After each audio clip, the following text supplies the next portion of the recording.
नगर परिषद निवडणुकांचे निकाल 21 डिसेंबरला.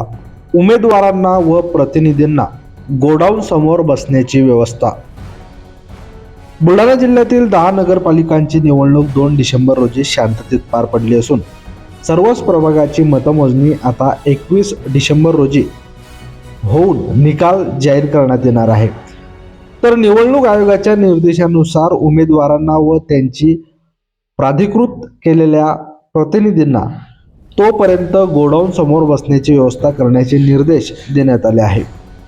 राज्य निवडणूक आयोगाच्या 4 नोव्हेंबर 2025च्या आदेशान्वये राज्यातील 246 नगर परिषदा व 42 नगरपंचायतींना सार्वत्रिक निवडणुकीसाठी 2 डिसेंबर रोजी मतदान आणि 3 डिसेंबरला मतमोजणी नियोजित होती. मात्र न्यायालयात अपील दाखल झाल्याने बाधित नगरपरिषदा व नगरपंचायतीकरिता सुधारित निवडणूक कार्यक्रम 29 नोव्हेंबर रोजी निर्गमित करण्यात आला व त्यांचे मतदान 20 डिसेंबर तर मतमोजणी 21 डिसेंबर रोजी नियोजित होती.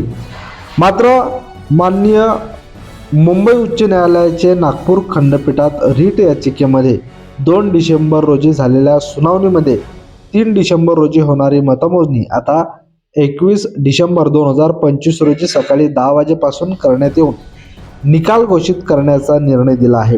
त्या अनुषंगाने निवडणूक आयुक्त यांनी अनेक सूचनांचे पालन करण्यासंदर्भात आदेश पारित केला असून त्यावर सुरेश काकानी सचिव राज्य निवडणूक आयोग यांची स्वाक्षरी आहे. राजकीय पक्षांनी प्राधिकृत केलेल्या प्रतिनिधींना गोडाऊन व सुरक्षा व्यवस्थाबाबत अवगत करावे, जेणेकरून आवश्यकतेप्रमाणे त्यांच्या मागणीनुसार त्यांना गोडाऊन सुरक्षेबाबत पाहणी करता येईल. तसेच निवडणूक लढविणारे उमेदवार अथवा त्यांचे अधिकृत प्रतिनिधींना मतदान यंत्र साठवणुकीच्या गोडाऊनचे द्वार दिसेल अशा ठिकाणी बसण्याची निश्चित व्यवस्था करून द्यावी, असेही आदेशात नमूद करण्यात आले आहे.